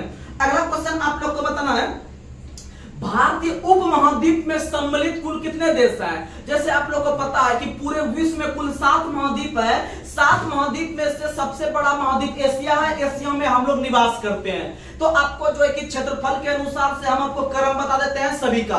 तो सबसे बड़ा एशिया है, एशिया के बाद अफ्रीका है, अफ्रीका के बाद उत्तरी अमेरिका है, उत्तरी अमेरिका के बाद दक्षिणी अमेरिका। एक बार फिर से 4 गो, एशिया, अफ्रीका, उत्तरी अमेरिका, दक्षिणी अमेरिका। 5वां अंटार्कटिका है। 5वां कौन है? अंटार्कटिका। और 6ठा यूरोप है और 7वां जो लास्ट में ऑस्ट्रेलिया है, 7वां लास्ट में ऑस्ट्रेलिया है। तो आप लोग को बता दे कि जैसे यूरोप महाद्वीप में कुल कितने देश आते हैं, एशिया महाद्वीप में कुल कितने देश आते हैं, ये सब क्वेश्चन नहीं पूछा जाता है, लेकिन ये जरूर पूछा जाता है कि फलना देश कौन से महाद्वीप में आता है या फिर चिल्लो देश कौन से महाद्वीप में आता है, आपको वो याद रखना पड़ेगा। ये अक्सर बिहार एसएससी में इस तरह का क्वेश्चन पूछता है, वहां पर महाद्वीप नहीं पूछेगा, लेकिन इतना जरूर पूछेगा कि इस देश की राजधानी कहां है या फिर इस देश की मुद्रा का नाम क्या है। आपको टॉपिक आएगा, याद करवाएंगे। तो सुनिएगा, आप लोग को बता दे कि उसी तरह से जो भारतीय महाद्वीप है, उसी तरह से एक छोटा ऐसा भारतीय उपमहाद्वीप लिया है। उपमहाद्वीप, जैसे आपको पता है कि कोई भी कंपनी सबसे पहले बड़े स्तर पे उत्पादित करता है, यहां से उत्पादन करके छोटा ऐसा जो है कि आपका सेलिंग दुकान में बेचता है, यहां से फिर सामान खरीद के गांव में आदमी दुकान में बेचने के लिए लाता है, तब जाके उपभोक्ता यहां पर अपना यूज करता है, इस तरह से। तो उसी तरह से समझिएगा कि सबसे बड़ा महाद्वीप है, महाद्वीप में से बहुत सारे देश आते हैं, बहुत सारा देश, लेकिन 2 4 5 को देश जो अपना क्षेत्र में आते हैं वो सब एक अलग उपमहाद्वीप के रूप में रखे हैं। यानी कि थोड़ा उससे जो है कि जैसे कि राष्ट्रपति हो गया पहला, राष्ट्रपति से छोटा पद पे उपराष्ट्रपति होता है, उसी तरह से सबसे बड़ा महाद्वीप हुआ, महाद्वीप से छोटा स्तर पे 2 4 5 को देश मिलकर वो उपमहाद्वीप बनता है। ठीक है, तो उसी तरह से कोई नाम रख देता है जिसमें हाईलाइट देश रहता है। तो याद रखिएगा उसी में से एक है भारतीय उपमहाद्वीप। तो भारतीय उपमहाद्वीप में याद रखिएगा कुल 5 देश आते हैं। कितने देश आते हैं? 5 देश आते हैं। 5 देश में से आपको याद रखना है कि भारत का जो चचेरा देश बना या भारत का जो चचेरा भाई बना, तो वो इसको इसी में शामिल करेंगे, यानी खुद एक भारत हो गया, इसमें खुद एक भारत हो गया। भारत के बाद एक पाकिस्तान हो गया, पाकिस्तान के बाद एक आपका बांग्लादेश हो गया, और बांग्लादेश के बाद आप लोग को पता है कि एक नेपाल ले लेंगे, और नेपाल के बाद एक भूटान ले लेंगे। कौन ले लेंगे? भूटान। बस यही रहता है, आप लोग याद रखिएगा। और 3 गो हो गया अपना खून का आदमी, 3 गो हो गया अपना खून का आदमी, और एक नेपाल भूटान को अलग से हटा देना है, आपका काम बन जाएगा। समझ में आ जाएगा? तो आप लोग ऐसे याद रखिएगा। चलिए हम लोग आगे बढ़ते हैं। अगला क्वेश्चन, सर्वाधिक राज्यों की सीमा से लगा भारत कौन है? उत्तर प्रदेश। भारत के अंदर में कुल 28 राज्य है। भारत के अंदर में कुल 28 राज्य और 8 केंद्र शासित प्रदेश है। उसमें से उत्तर प्रदेश एक ऐसा राज्य है जो कि 8 राज्य से सीमा लगाती है प्लस एक केंद्र शासित प्रदेश से सीमा लगाती है। तो 8 राज्य में से आपको बता दे कि उसमें से आपको पता है कि उत्तर प्रदेश से आपका सबसे पहले उत्तराखंड अलग होगा, तो माइंड में वो फिट करना है। उत्तराखंड और उत्तर प्रदेश के बगल में अपना बिहार है, आपको ये भी पता होगा। 2 हो गया। उसके बाद आपको मध्य प्रदेश है, आपको ये भी पता होगा। उसके बाद आपको हरियाणा है, वो भी पता होगा। उसके बाद राजस्थान लेना है, उसके बाद छत्तीसगढ़ लेना है, फिर झारखंड भी सटा हुआ राज्य है। झारखंड भी सटा हुआ राज्य है। उसके बाद आपका हिमाचल प्रदेश हो गया। तो ये कुल 8 राज्य हो गया और एक केंद्र शासित प्रदेश दिल्ली लेना है। कौन लेना है? दिल्ली लेना है। याद रखने का प्रयास कीजिएगा तो आप लोग ऐसे करके याद रखेगा। और भारत के अंदर में सबसे बड़ा राज्य जनसंख्या की दृष्टि से उत्तर प्रदेश है और सबसे कम जनसंख्या सिक्किम का है। सबसे बड़ा क्षेत्रफल राजस्थान का है और सबसे कम क्षेत्रफल जो है वो आपका गोवा का है। कौन का है? गोवा का है। याद रखिएगा। चलिए हम लोग आगे बढ़ते हैं। अगला क्वेश्चन आप लोग को बताना है, भारतीय राज्य में कौन से राज्य की तटरेखा सबसे लंबी है? भारतीय राज्य में कौन से राज्य की तटरेखा सबसे लंबी है? तो सबसे लंबी तटरेखा वाला राज्य गुजरात है। कौन है? गुजरात है। तो चलिए आपको जो है कि हम थोड़ा यहाँ पर जुगाड़ देके समझाते हैं, आप लोग समझने का प्रयास कीजिएगा। बस 2 मिनट का समय दीजिए, आपका आराम से कॉन्सेप्ट क्लियर हो जाएगा। तो सुनिएगा, आप लोग को पता है कि भारत के अंदर में जो है कि आपका 5 राज्य पश्चिमी तट के अंदर और 4 राज्य पूर्वी तट के अंदर जो है कि आपका समुद्र के किनारे स्थित है। या फिर पश्चिमी घाट में 5 राज्य, पूर्वी घाट में 4 राज्य। तो सुनिएगा, इधर आप लिखिए पश्चिमी घाट, इधर लिखिएगा पश्चिमी घाट। आपको हम आराम से क्रम याद करवा देंगे कि सबसे लंबी तटरेखा कौन है, उसके बाद कौन है, उसके बाद कौन है, उसके बाद कौन है, सबसे छोटा कौन है। आपको एकदम सीरियली जाएंगे और अक्सर यह क्वेश्चन पीसीएस लेवल के एग्जाम में पूछा जाता है, आपको सीरियली यानी क्रमवार पूछा जाता है, कुट बना के। तो आप लोग याद रखिएगा आराम से कॉन्सेप्ट से। पश्चिमी घाट लिखिएगा, एक साइड में पूर्वी घाट लिखिएगा, एक साइड में पूर्वी घाट लिखिएगा। और यह आपका पश्चिमी घाट और पूर्वी घाट जो है यह पूरे भारत में एक आपका पश्चिमी दिशा में है, एक पूर्व दिशा में, इसीलिए इसका नाम पूर्वी घाट और पश्चिमी घाट पड़ा है। ठीक, तो सुनिएगा, तो पश्चिमी घाट में कुल 5 राज्य आते हैं, पूर्वी घाट में कुल 4 राज्य आते हैं। तो सबसे पहले पश्चिम में आपका राज्य स्थित है गुजरात, तो आप गुजरात लिख दीजिएगा। गुजरात के बगल में महाराष्ट्र है, महाराष्ट्र धीरे धीरे आप साइड चलिए, महाराष्ट्र है। उसके बाद पता है महाराष्ट्र के बगल में गोवा है, उसके बाद गोवा के बगल में कर्नाटक है और कर्नाटक के बगल में आप लोगों को पता है केरल है। कौन है? केरल है। याद रखिएगा केरल है, केरल है। समझ में आ रहा है ना? उसके बाद फिर याद रखिएगा पूर्वी घाट में आप लोग को पता है 4 राज्य है। तो उसमें से सबसे पहले याद रखिएगा पश्चिम बंगाल है। उसके बाद आप लोग को पता है उसके नीचे उड़ीसा, ये कौन है? उड़ीसा है। उसके बाद अब हिंदी में लिख देते हैं उड़ीसा है। उसके बाद आपको पता है कौन है? आंध्र प्रदेश है। उसके बाद पता है आपको तमिलनाडु है। यानी 4 राज्य हो गया, 5 राज्य हो गया। लेकिन यहां पर आपको पता है कि इसको हम कैसे डिनोट करेंगे। आप मेरे साथ जो है कि सिर्फ जैसे जैसे हम ड्रॉ करेंगे आप ध्यान से सुनिएगा। तो आपको पता है कि सबसे पहले आपका जो सबसे लंबी दूरी तक जो तटरेखा है वो गुजरात का है। आप लोग याद करते होंगे सबसे लंबी तटरेखा गुजरात का है। तो सुनिएगा, आप गुजरात के पास कलम रखिएगा। गुजरात से आपको जो है कि जैसे जैसे हम फिगर बनाएंगे आप 2 बार कलम से अपने बना लीजिएगा, कॉपी में आपका कवर हो जाएगा। तो गुजरात से आंध्र प्रदेश चलना है, आंध्र प्रदेश से फिर आपको ये नीचे लाना है तमिलनाडु पे, यहां से फिर लाना है महाराष्ट्र पे। यानी देख रहे होंगे, इसको आप मिला दीजिए ऐसे करके, आप देख रहे होंगे एक प्रकार से ये आयत बन गया। क्या बन गया? आयत बन गया। यानी गुजरात से शुरू करके आंध्र प्रदेश पे लाना है, ऐसे नीचे लाना है, फिर यहां से यहां मिला देना है। यानी एक प्रकार का आयत बना देंगे। और आयत जो होता है उसमें से आपका लंबाई दोनों आपस में बराबर होता है और इधर का चौड़ाई आपस में बराबर होता है। इसीलिए आपको ये वाला कॉन्सेप्ट यहां नहीं ला देना है, नहीं तो ये ज्यादा लंबा दूरी हो जाएगा। इसीलिए आपको हम बताएं कि आयत में जितना इधर लंबा लिए उतना यहां भी पूरा होने के लिए आपको यहां पर ही लाना पड़ेगा। समझ में आया? तो समझिएगा, ये हो गया आपका 4 राज्य का क्रम हमको पता चल गया। यानी कि गुजरात पहले नंबर पे क्योंकि यहां शुरू किए थे, दूसरा स्थान यहां आंध्र प्रदेश पर लाए तो यहां पर 2 हो गया। उसके बाद यहां से यहां लाए थे तमिलनाडु, तीसरा स्थान पे आ गया। यानी समुद्र तटरेखा के लंबाई के दृष्टिकोण से पहला स्थान कौन, दूसरा स्थान कौन, तीसरा स्थान कौन। तो आप ही अब बताइए चौथा स्थान महाराष्ट्र को नहीं दे सकते हैं क्योंकि चौथा लास्ट में आके यहां पर ऐसे नहीं घुसिएगा। आप यहां से आके पहले यहां से यहां ऐसे बनाना चाहिए, ठीक है। या फिर आप जब भी आप आयत बनाते होंगे तो आप ऐसे करके नहीं बनाते होंगे, आप जो खींचते होंगे आप पहले ऐसे करके आप बनाते हैं, जैसे भी आपका दिमाग लोड लेना है पहले आपको ऐसे करके मिलाना है, ठीक। उसके बाद आगे बढ़ते हैं। उसके बाद आपको सबसे नीचे कलम रखना है केरल के पास कलम रखना है, और केरल से बस आपको जो यहाँ बचा हुआ है एक एक करके खींच लेंगे। देखिए कैसे खींचेंगे, केरल के पास रखे, केरल से उड़ीसा, उड़ीसा से कर्नाटक, कर्नाटक से बंगाल, बंगाल से गोवा, कहानी खत्म। देखिए कितना आसानी से कर दिए। केरल, केरल से उड़ीसा, उड़ीसा से कर्नाटक, कर्नाटक से बंगाल, बंगाल से गोवा, यानी इस तरह गए फिर आए फिर गए फिर आए, कहानी खत्म। समझ में आ गया?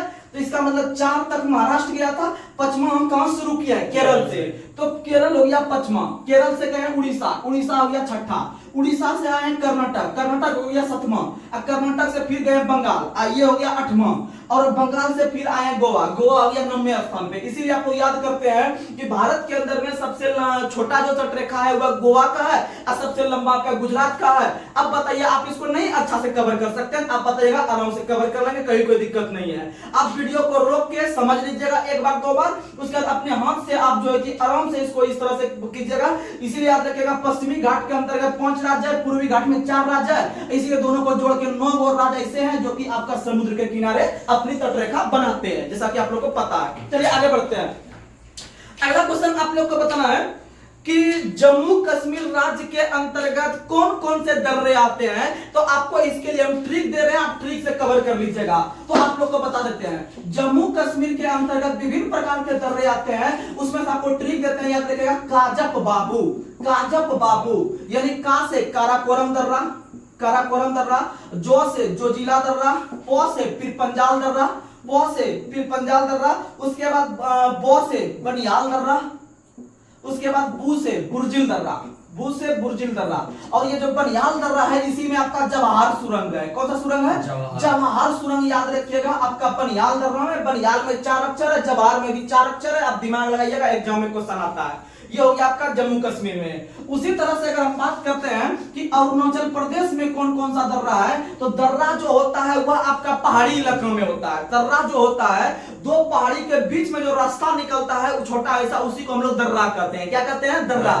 तो सुनिएगा, तो अरुणाचल प्रदेश में जो है कि आप याद रखिएगा 3 गो दर्रा है आपका इंपॉर्टेंट, जिसका नाम आप याद रखिएगा दिव्या, यानी अरुणाचल प्रदेश में एक लड़की का नाम याद रखिएगा, दिव्या नाम की लड़की अरुणाचल प्रदेश में है। यानी कि दी से हो जाएगा दीपू दर्रा, क्या हो जाएगा? दीपू दर्रा। अब दिव्या यानी बो से हो जाएगा बोमडिला दर्रा, बोमडिला दर्रा, और या से हो जाएगा यंगयाप दर्रा, यंगयाप दर्रा। याद रखिएगा, यानी जब आप थोड़ा सा भी क्लू याद रखिएगा ना, आपका ऑप्शन मारने में सहूलियत आ जाएगा एग्जाम में, ठीक है। दिव्या से अपना लीजिएगा 3 गो, आपका कम बन जाएगा। उसी तरह से आपको और हम जुगाड़ देते हैं, सुनिएगा सुनिएगा। एक होता है शराब, याद रखिएगा, शराब, 100 रुपया बस शराब। और आपको पता है कि भारत के अंदर में बीजेपी का जो सपोर्ट करती है, सबसे आगे जो हीरोइन है वह आपका कंगना रनौत है। कंगना रनौत जो है कि एक बार क्या की थी कि वह शराब पी के, आपको जुगाड़ दे रहे हैं, आपको जुगाड़ दे रहे हैं, याद रखिएगा। कंगना रनौत शराब पी के एक विवादित बयान दे दी कि भारत 2014 के बाद आजाद हुआ है, क्या इसका पहले गुलाम था।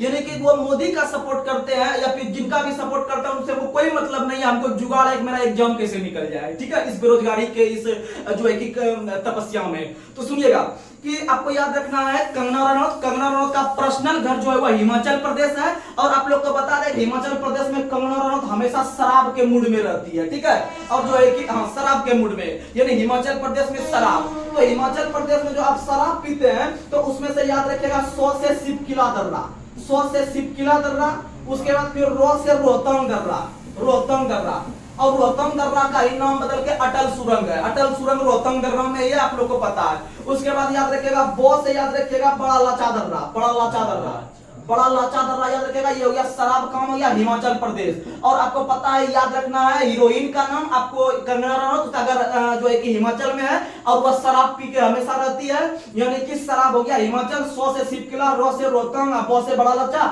और रोहतांग दर्रा जो है वो आपका अटल सुरंग नाम हो गया, अटल सुरंग, अटल सुरंग नाम हो गया। आप लोग याद रखेगा अटल सुरंग रोहतांग टनल का नाम बदलकर। उसके बाद आपको और हम जुगाड़ देते हैं, एक और राज्य है, आपको याद रखेगा, आप एक शहर का नाम सुने होंगे मनाली। मनाली हकीकत में जो शहर है वह हिमाचल प्रदेश में है। मनाली, कुल्लू, जब जाइएगा घूमने के लिए सब शहर आपको हिमाचल प्रदेश में मिलेगा, ठीक है। बहुत जो है कि बर्फीला क्षेत्र है, घूमने में बहुत मजा आता है। लेकिन हकीकत में मनाली हिमाचल प्रदेश में है, लेकिन आपको मनाली हिमाचल प्रदेश याद नहीं रखना, आपको उत्तराखंड याद रखना है। क्या याद रखना है? उत्तराखंड। तो याद रखिएगा मनाली में 3 गो निकल जाएगा आपका जो है कि दर्रा। क्या दर्रा निकलेगा? 3 दर्रा। तो मनाली में से म से निकाल लीजिएगा पहला माना दर्रा। कौन सा याद रखिएगा? माना दर्रा। फिर न से नीति दर्रा और फिर ल से लिपुलेख दर्रा। लिपुलेख दर्रा, ये तीनों दर्रा आपका हो गया मनाली यानी उत्तराखंड में। मनाली कहां हो गया? उत्तराखंड में। लेकिन हकीकत में जो मनाली एक शहर है वो हिमाचल में है, लेकिन हिमाचल मनाली को नहीं घुसने देगा, क्योंकि हिमाचल में जो है कि आपका शराब पी के घूम रही है कंगना, वो अलग से छेक लिया है। और हिमाचल प्रदेश में एक और दर्रा है, याद रखिएगा डेप्सा दर्रा, बहुत इंपॉर्टेंट है। हिमाचल प्रदेश में एक और दर्रा है, याद रखिएगा डेप्सा दर्रा। डेप्सा दर्रा इसको लेके चलना है एकदम साथ में। डेप्सा दर्रा हिमाचल प्रदेश में। समझ में आ गया? तो चलिए इस तरह का कंटेंट आपको और भी देंगे, तो चलिए हम लोग आगे बढ़ते हैं। अगला क्वेश्चन आप लोग को बताना है। अगला क्वेश्चन आप लोग बताइएगा कि 3 अर्धचंद्राकार समुद्र तट किस जगह पे मिलते हैं? कन्याकुमारी में। जो आपको कंटेंट देते हैं शॉर्ट फैक्ट में, याद रखिएगा 3 अर्धचंद्राकार, इस तरह का जो 3 अर्धचंद्राकार समुद्र तट मिलता है यह कन्याकुमारी तमिलनाडु के आसपास मिलता है, याद रखिएगा कन्याकुमारी।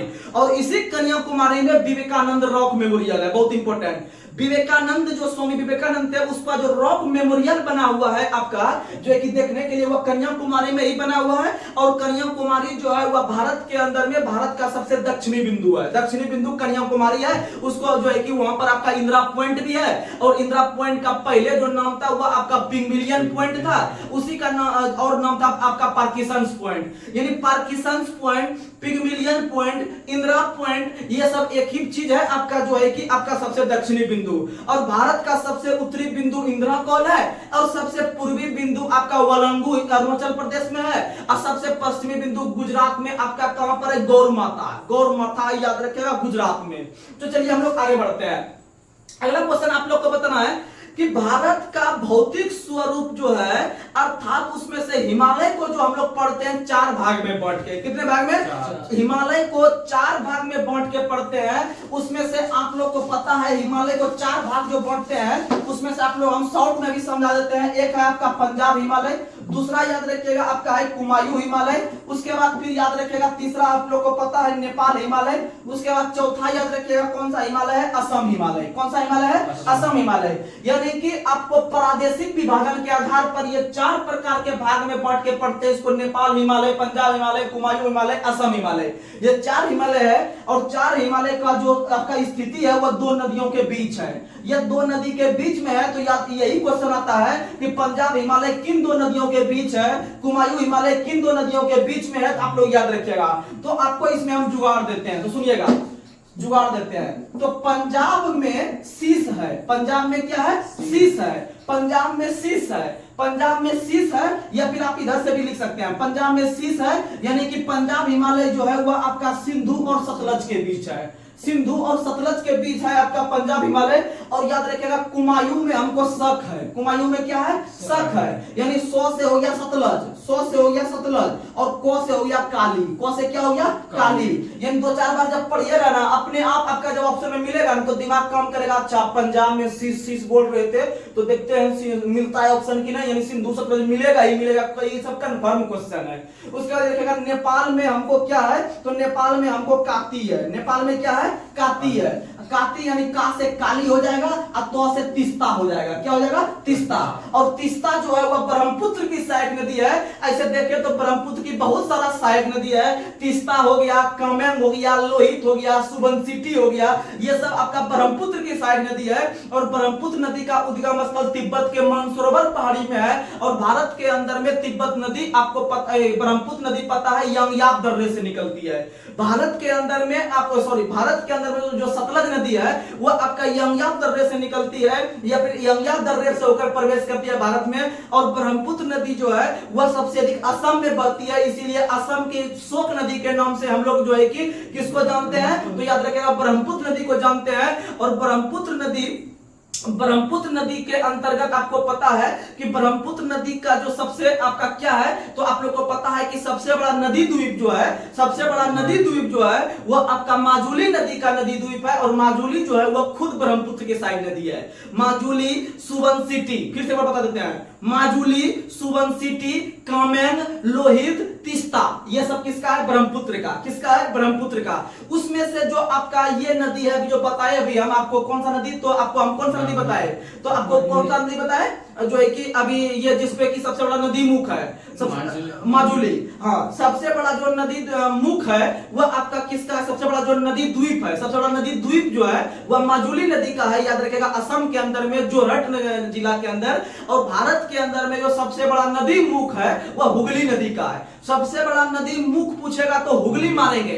अगर क्वेश्चन पूछेगा कि भारत के अंदर में सबसे बड़ा नदी द्वीप कौन सा नदी का है, तो माजुली असम में है। माजुली असम में है, और याद रखिएगा वह ब्रह्मपुत्र की साइड नदी है और असम के जोरहट जिले में स्थित है। याद रखिएगा। अब आइए हम लोग आते हैं असम। तो असम में याद रखना है, असम में तीदी, असम में तीदी, असम में तीदी, यानी कि ती से याद रखिएगा तीस्ता, ती से तीस्ता, और दो से दिहांग, दो से दिहांग, और दिहांग भी जो है वह ब्रह्मपुत्र के साइड नदी है, आपको हम बता चुके हैं। और तीस्ता जल विवाद भारत और बांग्लादेश के बीच विवाद है, भारत बांग्लादेश के बीच विवाद आपका है। और भारत बांग्लादेश भूमि हस्तांतरण आपका 16वां संविधान संशोधन के तहत हुआ है। 16वां संविधान संशोधन भारत बांग्लादेश भूमि हस्तांतरण 2015 ईस्वी में हुआ है। आप लोग याद रखने का प्रयास कीजिएगा। तो चलिए आज हम अपने सेशन को यहीं पर समाप्त कर रहे हैं, और जब लूसेंट सीरीज हम लोग लाएंगे तो लूसेंट सीरीज बहुत ही जबरदस्त सीरीज होगा। बस आप खाली मेरा सपोर्ट कीजिएगा और देखिएगा आपको 2 महीनों के अंदर अगर अपने आप में आपको जीके जीएस में अगर कॉन्फिडेंस नहीं आया तो फिर आप कमेंट बॉक्स में कीजिएगा कि आपके वीडियोस में कुछ भी फायदा नहीं हुआ। हम क्यूज बनाने जाते हैं या फिर सेट लगाते हैं तो आपका नहीं बनता है क्वेश्चन हमसे, लेकिन आप तभी यह बात बोल सकते हैं कि जब आप हमको 100% फॉलो कीजिएगा, एकदम 100 में 100% फॉलो कीजिएगा। ये गारंटी है आपको महीनों दिन के अंदर में अगर 10 नंबर इंक्रीज नहीं हो गया तो फिर आप हमको बोलिएगा। और 10 नंबर इंक्रीज करने में आदमी को 5 साल लग जाता है, क्योंकि वह 5 बार से जो है ना, ऐसा भी लड़का हमें कमेंट करता है कि हम 4 बार से बिहार एसआई में जो है कि फाइनल मेरिट से बाहर हो रहे हैं। तो 4 बार एसआई का मतलब है कि वह लगभग 2017 से तैयारी कर रहा है, और 2017 या 16 में ही 1717 पोस्ट का दरोगा आया था वैकेंसी। उसके बाद फिर जो है कि आपका 2446 आया, फिर 2213 आया, फिर इस बार 1277 आया। समझ सकते हैं वो कितना मेहनत कर रहा है, और कारण यही है कि थोड़ा सा उसको पुशअप करने की जरूरत है, और वो आगे खींच लेगा, अपना जॉब पा लेगा। जो भी अपना सपना सजा के रखा है आराम से कवर हो जाएगा। तो चलिए बस आप भरोसा रखिए, आपका किसी भी एग्जाम में बस देखिएगा ये एक प्रकार का जरिया है, लेकिन आपको हम एक्स्ट्रा फैक्ट बहुत सारा देंगे। हम भी देखते हैं चैनल पे कि बहुत सारा यूट्यूब पे आपका ग्रुप डिस्कशन करवा रहा होता है, लेकिन बस बैठ के एक क्वेश्चन ऐसे बोल रहा है, बस आगे बढ़ गया, एक वो बोल रहा है आगे बढ़ गया, लेकिन उससे बच्चा से क्वेश्चन नहीं बनता है। हाँ, लेकिन वो खुद का जब मेहनत करता है तभी बच्चा का जॉब लगता है। लेकिन आप मेरे ऊपर आप आश्रित रहिए, बस साथ में साथ मिला के आप मेहनत कीजिए, आपका सिलेक्शन हो जाएगा। तो चलिए आज के सेशन को हम यहीं पर समाप्त कर रहे हैं। तब तक के लिए जय हिंद, जय भारत।